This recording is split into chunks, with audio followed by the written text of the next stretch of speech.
Mimi nimesikiliza hotuba ya waziri mkuu.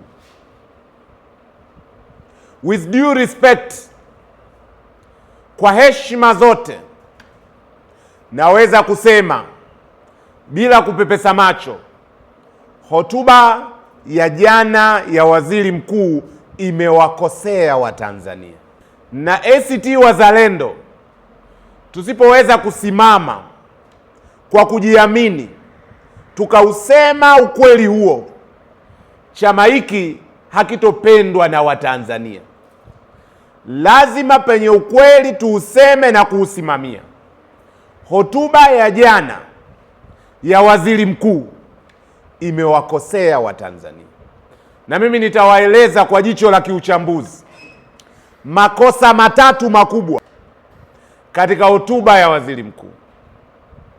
Kosa la kwanza, waziri mkuu amesema matukio ya utekaji hapa Tanzania sio matukio halisi, hayafanywi na dola, bali ni watu wanapanga matukio hayo kwa ajili ya kuiharibia sifa serikali. Hatukubali maneno hayo.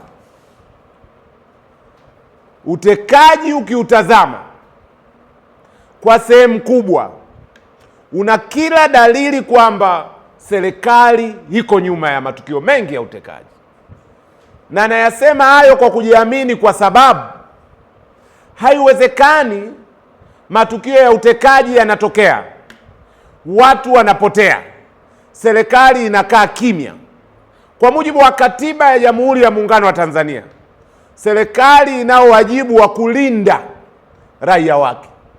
Iwapo raia wanapotea, raia wanatekwa mmoja baada ya mwingine, serikali ikikaa kimya, wananchi waelekeze vidole kwa nani kwamba ndo amesababisha utekaji kama sio serikali?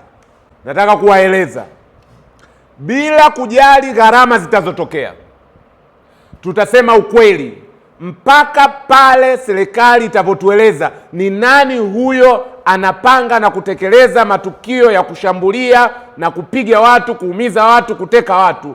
Vidole vitaelekea kwa serikali, kwa dola, na ukweli huo tutausema.